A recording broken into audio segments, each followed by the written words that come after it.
Hello and welcome everyone to this month's Bench Tips. We have a very exciting guest this month and a very exciting topic. We are joined by the wonderful Anelia Kuprina. Welcome, Anelia. Thank you. Lovely to be here. Nice to see you all. Yes, thanks, Anelia. And we're very excited to be talking about stone setting today. Anelia is an incredible jeweler, a fine jeweler. She's based in London. She has her own fine jewelry business and does a lot of commission work, and her jewelry is incredible. In case you've not checked it out, make sure you go and check it out. And she also teaches on our diploma programs and mentors. And one of the things she is great at, she's great at lots of things, but is stone setting and lots of different kind of types of stone setting. So it's a great opportunity today to ask her your questions and get some support around your stone setting. We're going to get straight into it because I think there are a lot of people on this session and I think there's going to be a lot of questions. For anybody who is new, welcome. Lovely to have you here. There is a question section. So you'll see there's a chat. Don't put your questions in the chat because we may miss them, but feel free to chat to each other and network with other jewelers. Then there is a button on your screen, depending on what device you're using, it will be in different locations, but it says Q&A. So in there, please ask your questions. And if we have too many questions today, please vote up the ones you would like Anelia to answer because we have an hour, 60 minutes, and we want to get through as many as we possibly can. And just lovely to have you guys here. Thank you for being here. Okay, so Anelia, are you ready for your first question? Quick fire, straight in. Absolutely. This one is from Sonia and it's been voted up a lot, so a lot of people are interested in this. She says she's completed the diploma in silver jewelry. Very exciting. We're taught how to set cabochons and faceted stones with rounded shapes, but I was wondering if you could talk about bezel setting angular stones, so either square or rectangle, specifically how to close the setting, not how to create the setting, because I think they're also taught that, but how to close the setting. For example, would filing the corners before placing the stone in be advisable as a general rule? I realise it's quite a wide question, but any hints and tips would be appreciated. So yeah, how do we set angular bezels? Yes, that's a very good question because it can be a bit tricky. And like Sonia was saying, to file the corners first, that's one option before you put the stone in. And that way, quite often you leave the corner open and it's visible. Sometimes it's like that. But also it is possible to set the stones like without filing it completely. So what you'd have to do, you'd have to start pushing the metal, from the corners. So you close the corners first. And yes, sometimes the metal creates like creases that are difficult to remove and to work out. So you file off a tiny bit of metal, obviously depending on how thick your bezel wall is, because sometimes you use like 0.5 fine silver, then it's very, very thin. You probably don't want to file it. But obviously if you use like a thicker sheet metal, then you might want to do it. So the main tip is you start closing it up from corners. Right. And then slowly you're moving to the center of the edge of the stone from all sides, and that way it should work. So yeah. So use your setting tools and you start with the corners and kind of gradually work in. And I guess you work from corner, you still do the like north, south, east, west type thing. Yes. You do the opposite sides first and then you move towards the middle of the sides. Yeah. And if you were going to file the corners, what kind of file would you use? Because I think I've done it before where I filed too much away and then there's these little gaps. And then it's a bit of practice, doesn't it, to kind of figure out exactly how much if you are going to file. A bit of practice, but if you're worried, if you're new to that, you can start from like a finer file. Don't use the very rough. So you remove the metal in a quite controlled manner, in very small increments, so you can judge how much you've taken away without ruining everything really fast. Because yes, the stones are sometimes they're quite small and you don't want to overdo it. So just do it very carefully, slowly with a smoother file. Yeah. And would you use a triangular shaped file or a safety bag? I'd probably stick with a safety bag because the triangular one, you can mark the sides unintentionally and then it's just, it's not the end of the world, but you might have to clean it up. So obviously if you don't have a big choice of files, you would use whatever you have. But if you don't have a safety bag, then, there is a high chance of you marking your metal. So it will need a tiny bit of cleaning.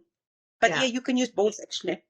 Awesome. Yeah. And for anyone who doesn't know, a safety back file has like the filing edge on one side, and the back is doesn't have any filingness. It's flat. So when you're filing one side, you don't accidentally file the other. Very useful tool, isn't it? I think for stone setting. Yeah, it's actually, I think that's the file that you really need to have out of all. Like it's a must-have file for any jeweler. Absolutely. Wonderful. Well, thank you. And thank you for the question, Sonia, because lots of people were interested in that one. So brilliant. Jessica says, I have multiple settings on a ring that are snug to each other. So she's got a collet, a tube, and a claw marquise. She says, I know I'm crazy. Not crazy, just ambitious. I love it. Any tips on how to set settings that are so close together? Is there a way to add space around the settings to allow the pushover of the walls and the claws? That's a very good question. So I think you may want to consider the level at which you put the settings, because if they're really, really close, you may, for example, if you have like a central stone that have claws in, you might have it like a little bit higher than the rest of the settings. And you set the other stones first. So they're all set, and then you set your claw set stone, which is slightly above the rest of them. That way you can get to those first settings. So you think of an order in how you do it, and at level and what you put them in. So that's one way of doing that. One way of doing it. If you want them to be on the flat surface, all of them, or the same level, it's a little bit trickier, because, you still need to have metal to put over the stone. So you may want to use, for example, like a really fine saw blade, maybe like 0.80, and you would cut like a slight, you make like a slight cut, sort of separating the metal to go for one stone and another stone, which are very close to each other. And obviously it is a problem how to push it over. So you may want to make yourself a tiny pushers that you could be able to reach in the small areas. It's really easy. You just need like an iron nail, not steel one, because the only reason is because the steel one, if it slips, you can crack your stone really easy. With the iron one, you have chances of your stone surviving, even if you slip, if it wasn't too hard. There is hope still. There is hope. Yes, there is hope. And so you just file it, with your normal file. You get iron nail and you shape it to anywhere you like. You can create a very tiny pushing point. You can file the sides off. So you can get quite an intricate tool to push your metal over the stones. And, as you practice more, the more settings you do, the more collection of your pushes you're going to build up. And it's very, very nice, because it makes your life a lot easier. Yeah, absolutely. I think that's a great tip, making your own pushers, because like you said, you can see the exact shape you have, and sometimes it's like flat on one side and slightly, kind of diagonal on the other side, and you can shape it exactly to it. It does take a bit of time to make the tool, but like you said, if you like that kind of setting, you're probably going to want to do it again. So you've created this kind of tool that goes right in there, because trying to set with a giant like square pusher when you've got this tiny little gap that you can't get in is it's quite limited. What you can access with that. I mean, it's a great tool, but obviously you need a lot more. yeah, and you can attach them to handles, can't you, like the mushroom wooden handles? Absolutely. Kind of put some weight in there. But I love that, and I love the tip about the height as well, because I think when we're thinking about design, in that particular one, perhaps the marquise could, like you said, be in the middle and just slightly above. And sometimes that on a ring, I don't know if it's on a ring, but there will naturally be the curve, won't there? So you might get little gaps in there. Yes, absolutely. Yeah, but it's a really, I guess it's more fiddly, but also we like a challenge. So why not? But thank you for the question, Jessica. I think that one would have helped a lot of people too. Awesome. We are cracking through these. Love it. Carol has a question, which I think, again, a lot of people will find helpful. Any tips on flush setting and how to avoid scratching the area around the stone, please? So for anyone new, flush setting is a setting where you're setting the stone flush with the metal surface. So there's no like claws or bezel or anything. It's just kind of going in. So it's quite easy to scratch the metal, isn't it? Because you're, especially when you're new, because you're trying to set the stone. So what would your answer be to that one? Well, it's actually a few things you might want to consider when doing it. So first of all, you need to have a very nice and tight fit of the stone and the setting, especially in this type of setting. So that's half of the success. The second thing, you need to have the burnisher of the right size, something that you're comfortable holding on, something that is not too big, not too small for that stone. And you need to be able to have a very good grip of your piece and your burnisher. If it's something unstable, it will slip on. You have to have it like absolutely stable. And when you start pushing it, you don't rush. You do it like in a small, very, very small movements, almost the same motion like you're spreading butter on toast, literally the same. So it's quite gentle because you don't need like a tons of force to move that metal. Flush setting is usually used for the smaller stones. And for example, if you're doing it in silver, it's very, very soft. So yes, you do need some force to a degree, but you don't have to go too enthusiastic about it because then, it's very high chance of you slipping. And I would say just try moving it in a small, like increments, so like very gently. And then, once you've done it a couple of times around the stone, then you can be a little bit braver and just smudge the metal a little bit more right on the surface of the stone. And obviously, it comes with practice. The more you do it, the better you get. So don't worry if it's like your first times and, your metal gets scratched. It's absolutely normal. We've all been there. We've all done that. It's almost, you have to start to feel how the metal moves under your tool, and then you'll be absolutely fine.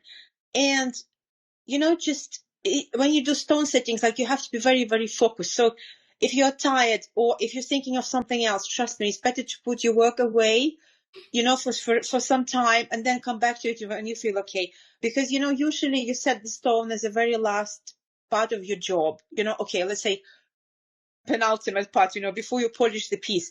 But still, it's a lot of work, might go wasted, if you do something wrong with the setting. So please be calm and focused, and then it will be fine.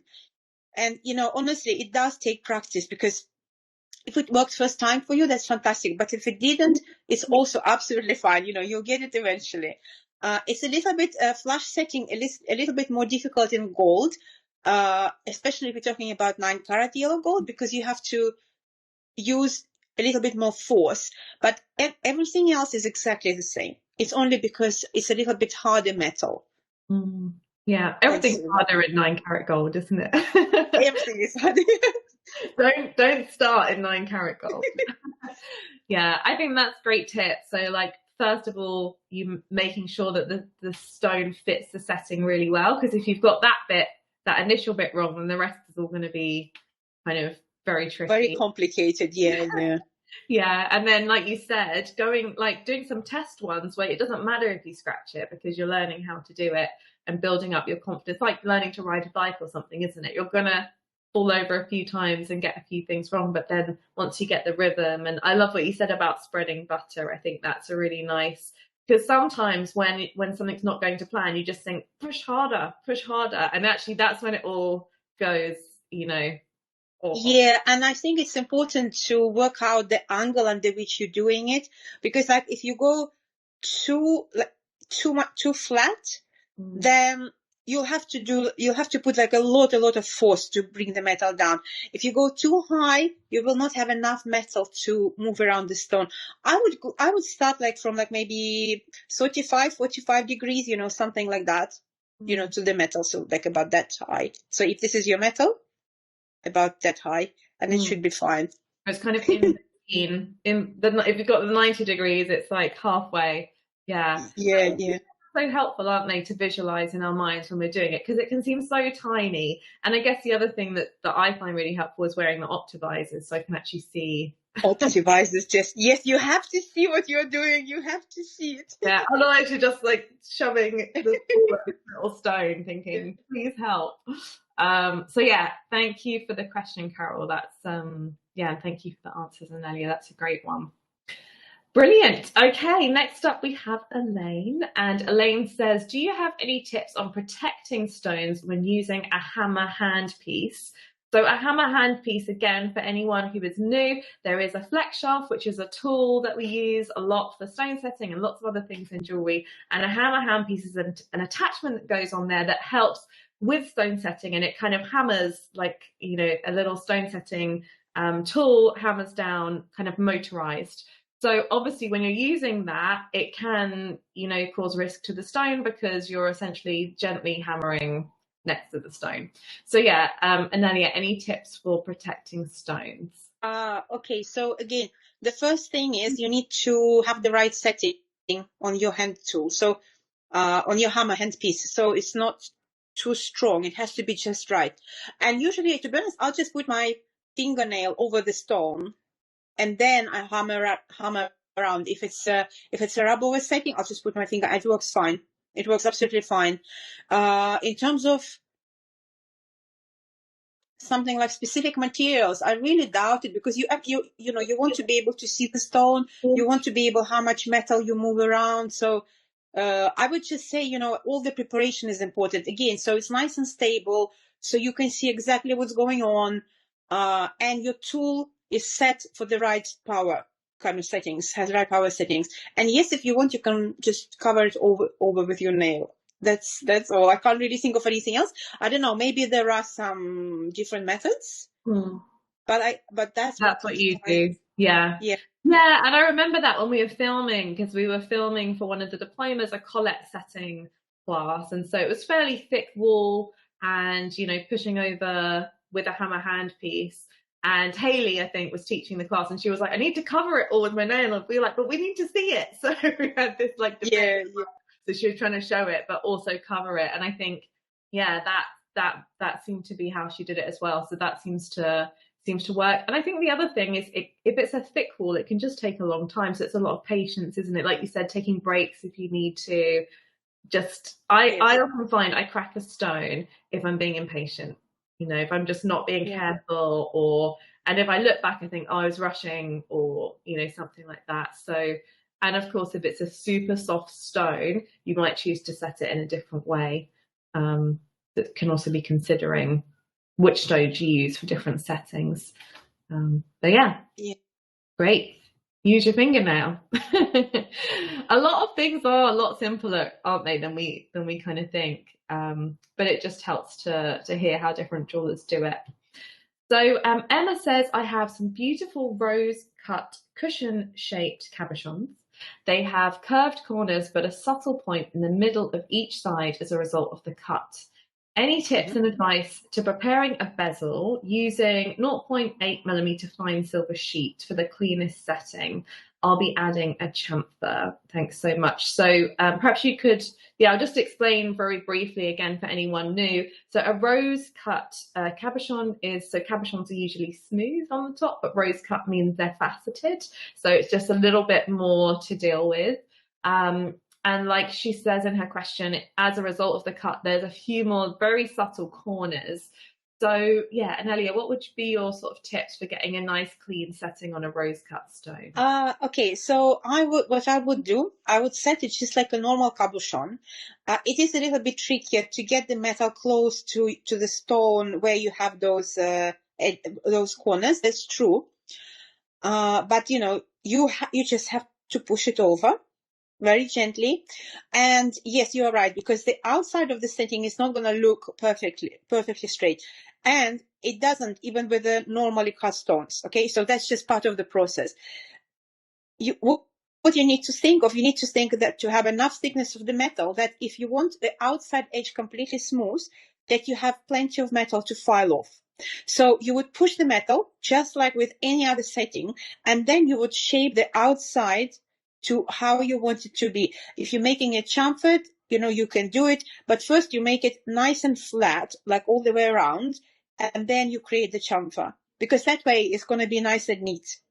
Yeah. Because if you have corners and you start trying to shape it in a different way, it's kind of a bit more tricky. And I think you'll get better results by evening out everything first and then just adding whatever shape you feel is going to work with your piece.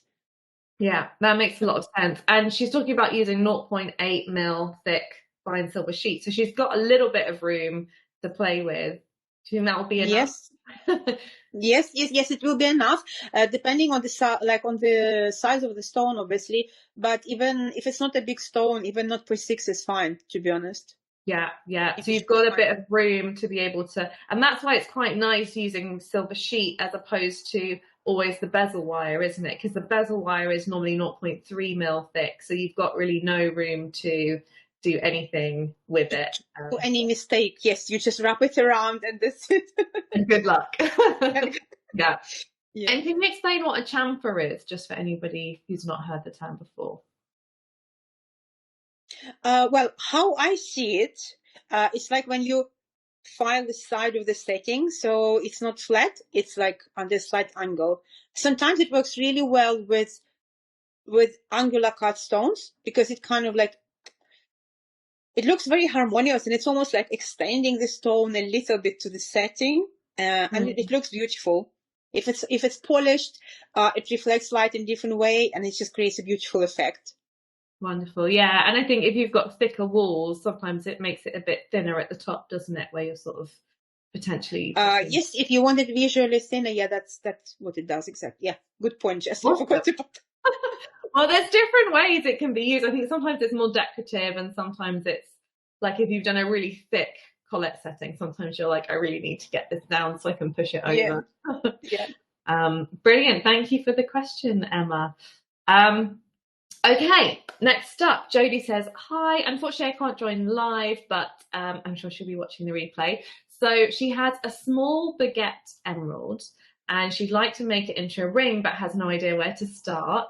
Ideally, it would be a claw setting to show the stone off, but I can't find cast settings for a Baguette stone. Any advice would be great. Thank you. What are your thoughts on this? Okay, Judy, that's a very broad question. If you want to make a ring and you don't know where to start, well, it's a lot of things you could do. But I think it's up to you, whatever you like to make with it, because I'm not sure about your idea. Yes, if you have a Baguette emerald, of course you can incorporate it into a ring. That's perfect. And you are right, because for a lot of stones, you can't find the ready-made settings. So there are some settings for a standard size stones, but probably in 80% you have to make them yourself, depending on how small your emerald is. Hopefully it's not too small. Yeah, hopefully it's like not too small, not too tiny. You can make the setting yourself, it is absolutely fine. And just do you know the classes where we teach them, like the courses, what parts of the diplomas? Because I'm not sure if we do. We do.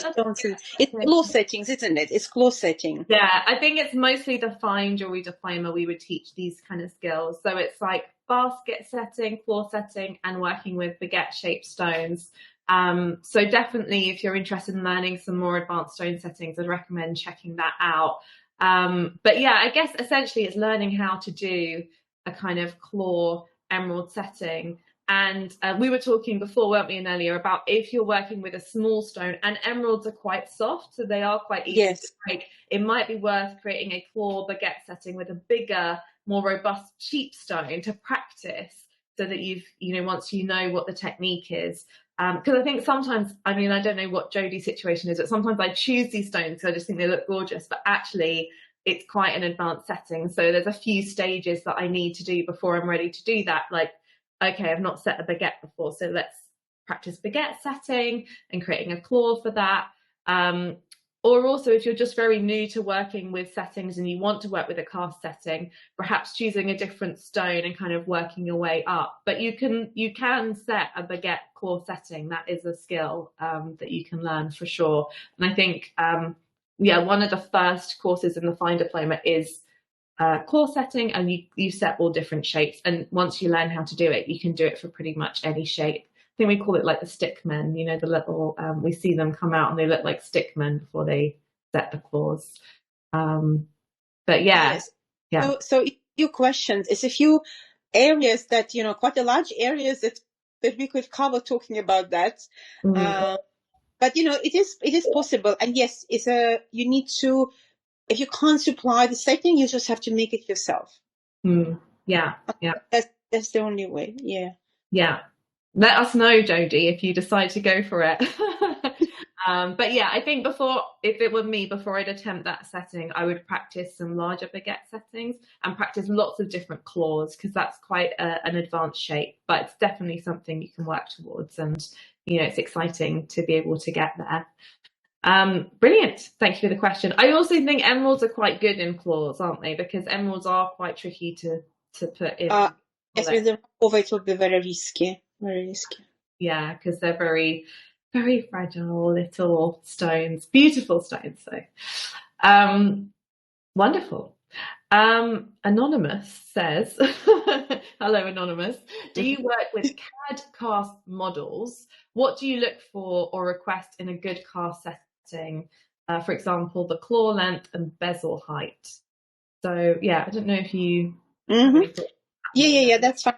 Okay, so what do I request in a good cast setting? So in any cast piece, I would request a good quality casting without porosity, and you know, the people who have good casting technicians, they are able to do that. Yeah. So whether it's whether it's settings or any kind of casting, you know, I would want that. And you know, sometimes things do go wrong with your castings, and to be honest, you can actually not take this piece from your casters and ask them to redo it for you, and they will do it, because you know what, sometimes it happens, you can't always control that production methods, and they're quite understanding, because obviously, you know, you will pay your casting fees, which are not huge, but the metal they can reuse, and they can you know, make you another piece from the second attempt. So if you're picking it up and you're not happy with the quality, then you know, you talk to them and they should be able to help. Like most of companies, they will have no problems with that. And some people, they don't know that, so I'm going to mention it here. What do I look in so what do you consider a good setting for casting, if you meant that, with bezel height, claw length? That will all entirely depend what kind of stone you're dealing with, because you know, for the larger stones, you may want to have claws like 1.2 millimeters thick, if they're round claws, or 1 millimeter. You know, for something more delicate, you may want to cast even 0.6, because you know, they do cast from CAD models, not 0.6, it is castable dimensions, you know, and they will do that. So there is no rule here. It depends on your stone. You just have to, it depends on your design, you know, how you want your piece to look. Obviously, you have to consider how secure the stones will be in your piece in the end. But that question is mostly, for example, you need to say what stones you have, and then you can think, okay, what would be the best bezel height? What would be the best claw thickness for that? Okay, I hope it makes sense. Yeah, I think so, definitely. I like the bit you said about it, making sure it's not porous and that it's a good quality casting. And then you're absolutely right. You know, depending on the stone will depend on the length of the claws that you need and the bezel thickness and all of these things. I know we get a lot of cast settings made for our diploma course, year one, because they work with cast settings, the diploma in silver. And before we ordered like the big batch, if that's what you're planning to do, we just had one or two lots made so that we could test them, you know, had our jewelers test them to make sure, okay, that's going to work. And then, you know, it goes from there. So I think always with casting, if you're getting a lot made, you know, doing like a test run, a prototype, and setting, perhaps, again, don't be afraid to set cheap kind of CZ stones and just practice and check that everything's working. If, for example, for your business, you want to order a chunk of the same settings, and obviously if you make a beautiful setting handmade yourself, then you can get that cast as well. Yeah, and also I can give you one tip, guys. Obviously, it's very expensive to practice on gold, to practice stone setting on gold. But if you can find brass, it's very similar in hardness and how it reacts. It's very similar to gold. So a lot of makers, they practice on brass, they practice engraving, they practice stone setting. It will give you the feel how would gold react, okay? And it will save you a lot of money. So you don't have to have gold for practice. That is a great tip. Yes, definitely. We don't want to practice on gold.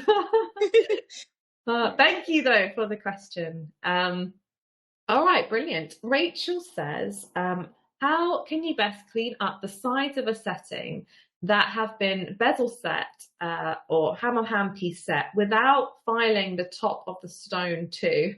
I'm not good with gravers, so slicking off the inner side to make it neat isn't an option.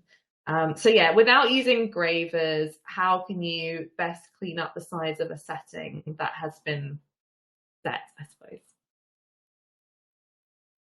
Okay, so we're talking about the insides, right? Set. No, I think it's the outside. So you've set the stone and it's all kind of rough from your setting, but you don't want to file the stone at all. So how would you kind of clean up the edges? I think that's the question. Okay, without using gravers. Yes. So slicing off the inner side. Okay, yeah. So you would use a file. You would use a safety back file, and what you do. So you have a safety file which looks like this, yeah. And then you get like teeth going underneath. There is an edge on that file. What you do with emery papers, you file it blunt, completely blunt. So there is no teeth there, and very carefully you do file. So when you're filing, you put that blunt side against the stone and, very, very gently, you're putting pressure not against the stone, you're putting pressure down on the metal. But that would work. And you know what? You just have to practice a little bit. And again, you have to be very calm. You have to be very focused. You have to have stable pieces. I know I say it all the time, but people forget. People forget. You get so excited. Oh, it's not falling out. You just want to finish it real quick, and then things can happen. Yeah, but the tip is to filing the edge of the file. Sorry, papering the edge of the file so it's nice and smooth. Oh, nice. So you're customizing your file for this setting. You've got this really nice. Absolutely. Yeah.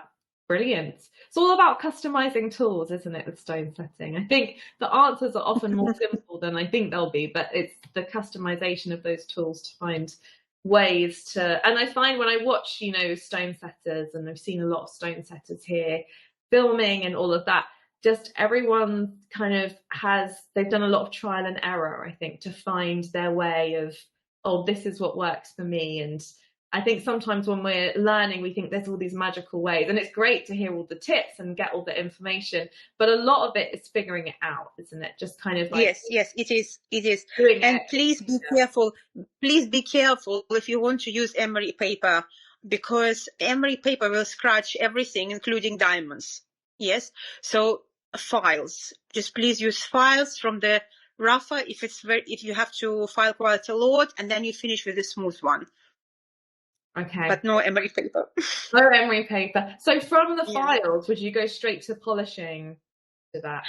Yes, if you have like a really fine file, I can't remember the cut, I think it's 06 or something like that. It's pretty good for polishing straight away.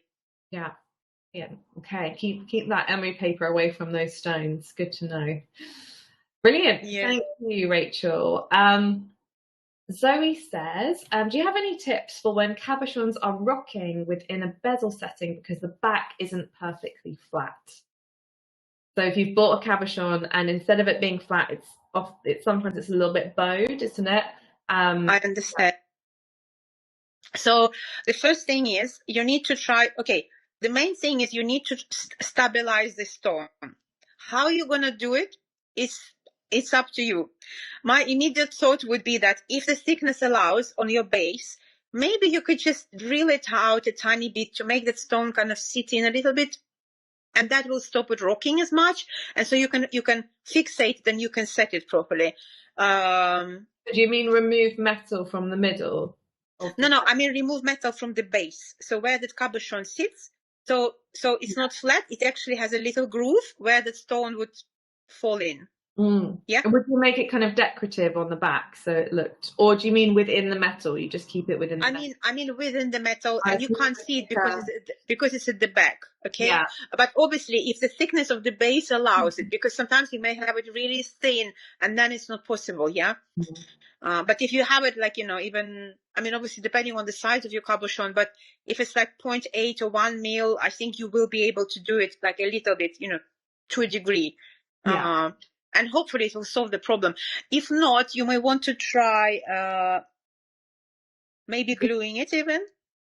If it's not really expensive stone, you can glue it first and then set the edges around. It's not very the dirty word desirable. It's not very desirable, but it does happen because sometimes you just have to do it, And I'm sorry, I'm trying to put the charger in my phone. That's okay. Go for it. We need your juice. Yeah, it's working. It's working now. Yeah. And so, you know what? It's very important to check the stones which you are choosing, especially, it's very tempting to buy them from abroad, like on Etsy. You can get them at amazing price, but then when they arrive, for example, like you may find that none of them are actually suitable for what you want to do. And I've been in the situations too, because you can't actually judge the cut. You don't see the backs. It could be completely different from what you imagined. So, if you're working on commission or you're working on something that you can't go wrong, it's better to get the stone that you can kind of, feel and see and measure, and you can imagine the setting process. If it's not very even stone, if it hasn't got the flat back, it's going to create you a lot of more work, because it's all about you almost want to ask yourself the question, like, is it worth it? Like, should I just set a different stone? Yes, exactly. Really love. Yeah. It's I have heard of people, so I don't know if you've heard of this, Anelia, of people putting in like a jump ring, like to the size of the outside of the stone. Yes, the jump ring could help too. Sometimes they put even pieces of leather or of different colors, to enhance the stone, and at the same time it kind of keeps it like, nice and flat in a way. So yeah, it's lots of methods. It's just yeah, but it's all extra work. It's all extra work you have to do in areas where you shouldn't be really struggling that much. Yes. So the first question is, do you really want to set this stone? Is it worth it, or is it just better to have a stone with a flat back? Yeah. But if it's got some sentimental, I mean, as an option, if you have the tools, or if you have the facilities, or someone, you can ask another person, to flatten the back of the stone for you. I mean, that would be ideal. Yeah. There are lots of people, actually. I've seen people do that in the Jewelers Academy Facebook group. Say, can someone sort out my stone? And someone's like, yes, I do stone cutting, send it my way. So yeah, because I think the only occasion where I would want to set a stone like that is if it was like something, meaningful. The stone had come from, like, say it's someone's grandma's brooch or something, and then it's that stone they really need. But yeah, most of the time we'll just get another stone. Yeah, because they charge, people who do cut stones, they'll charge for it as well because it's their job, Yeah, it's an additional kind of fee and situation to deal with. So, but yeah, it's an interesting question, definitely. Thank you for that one. All righty, let's see. We have a few more.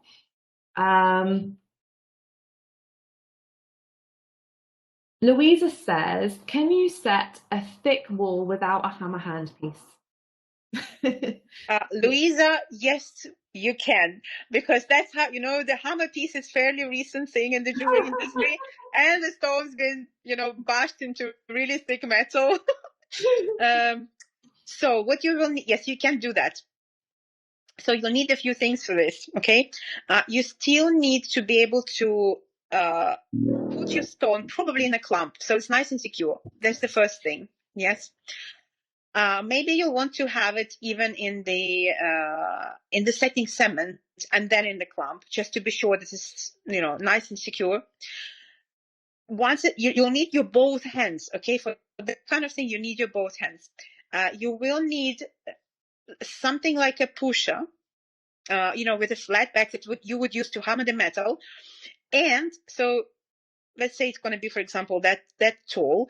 You would put it on the edge of your setting and you would hammer it with a hammer from the top.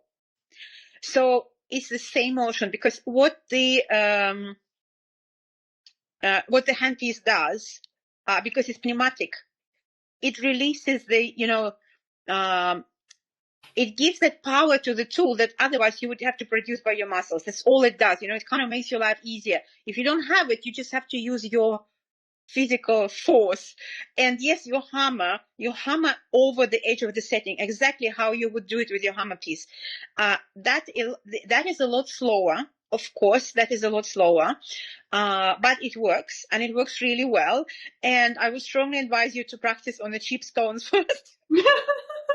Yeah, absolutely. But yeah, you're right. That's how it's done. And actually, you can do a lot with that. I think if the bezel's really thick, my experience, which is a lot less than Anelia's, is that it takes a long time.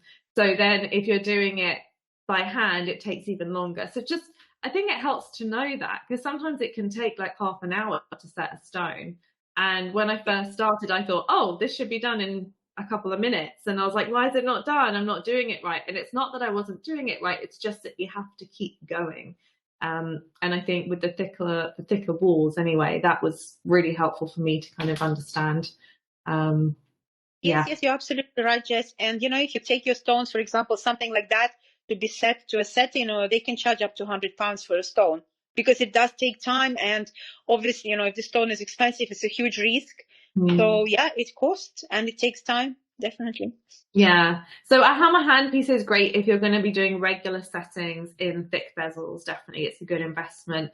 But if it's an occasional, or you just want to try it out, or perhaps your setting's just a bit thicker, not like super thick, then yeah, you'll see jewelers do it where they kind of hold the setting and then like little kind of, I don't know what it is, like making things from back in the day, old school.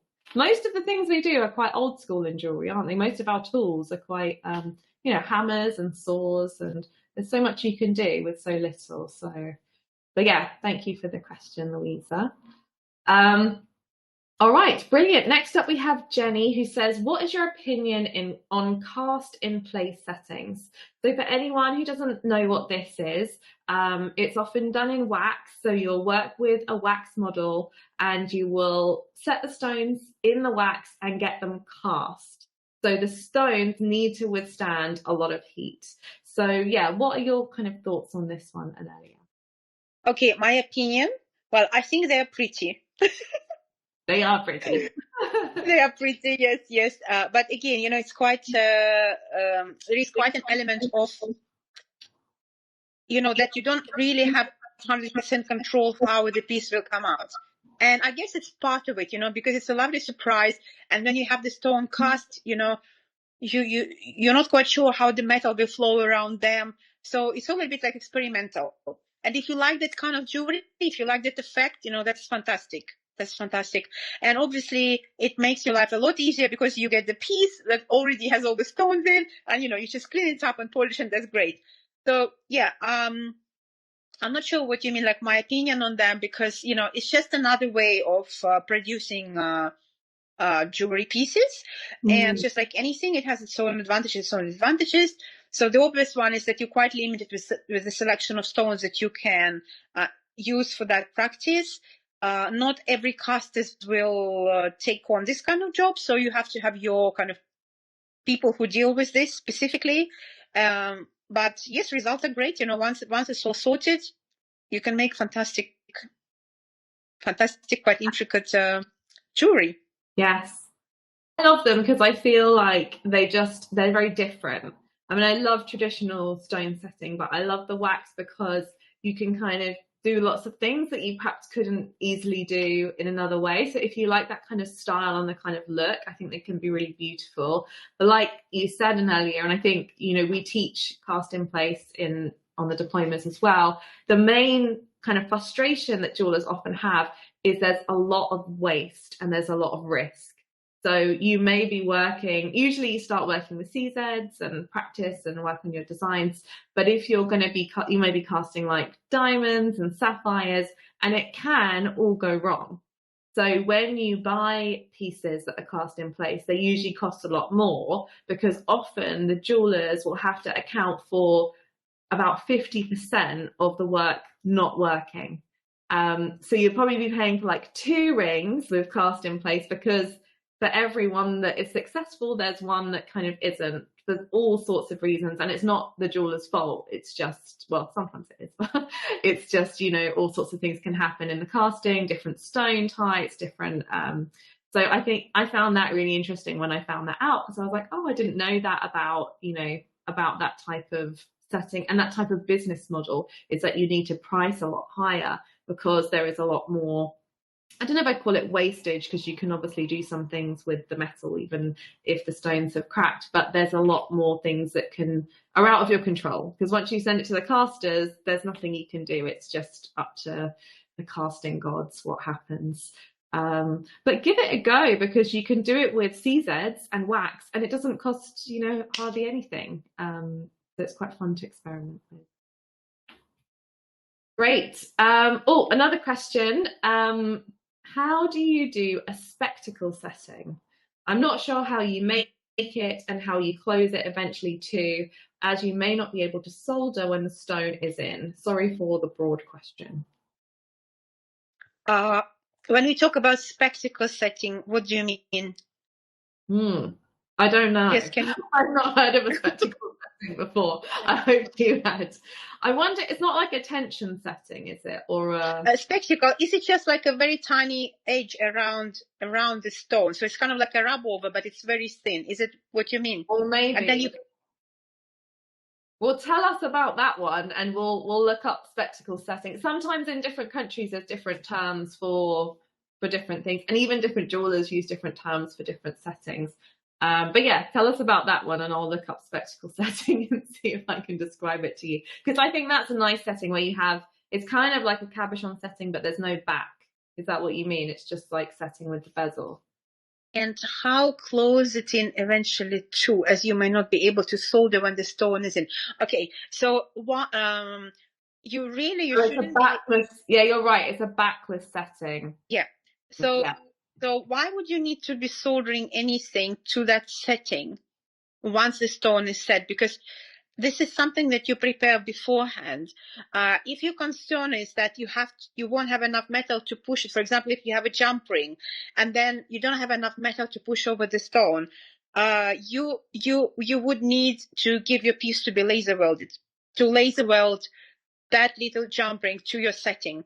If it's really delicate, if you don't have enough metal, that's the only way to do it, because you can't expose your stone to so much direct heat, even if you have a diamond, you know, because what happens now with diamonds quite often, you know, they're not perfect stones. So now what they do with a laser, for example, if it has like inclusions or something not pretty in them, with a laser, they would cut it out and they would fill it up with resin or whatever they use to fill it up. You will not be able to see it, yeah? But when you start heating it up, the stone can just like crack in your hands. And it's not, you know, no one can give you guarantee that it will be okay. And we're talking about diamonds. Yes. So obviously if you have other stones, I really wouldn't risk soldering a tiny jump ring on that settings when it's already done. So yeah, there is laser for that and it works absolutely fine and you won't be endangering anything.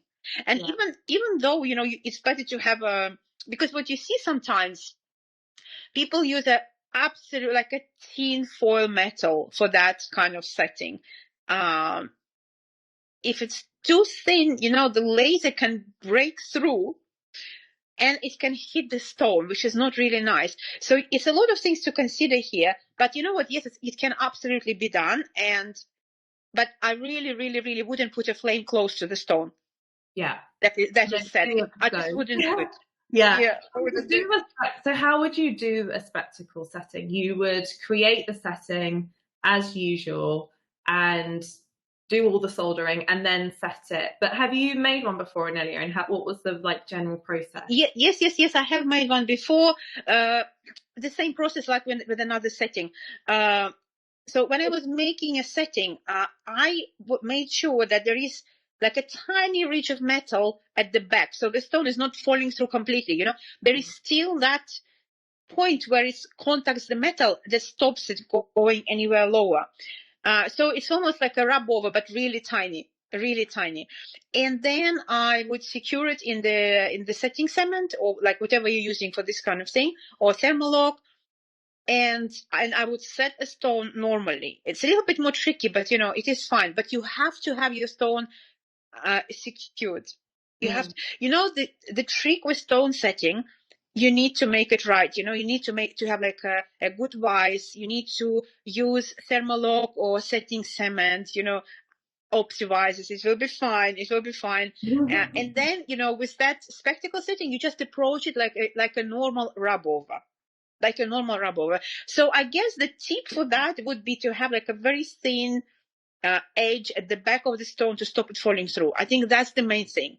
The rest is just like with a normal bezel setting.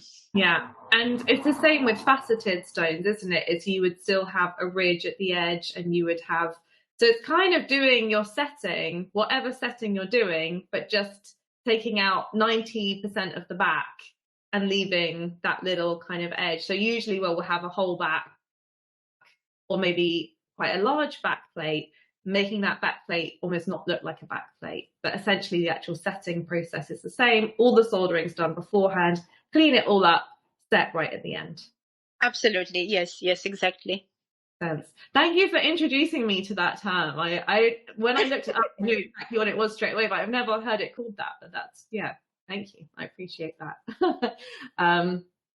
Yes, Mika says open back setting. Awesome. Brilliant. Okay, I think we have time for one or two more questions. So many great questions, like such broad things. Love it. I'm learning lots as well. So Rebecca says, I'm doing the fine jewelry diploma. Whoop, whoop, whoop. I've been happy with my settings on most pieces, but I'm not happy with the overall finishing and polishing. Should the cleaning and polishing always be done before setting? I made the cluster ring. Oh, awesome. That's your one, Anelia. And even though I was happy with the finish before setting, after setting, I've struggled to get the finish to a desirable level. Thank you.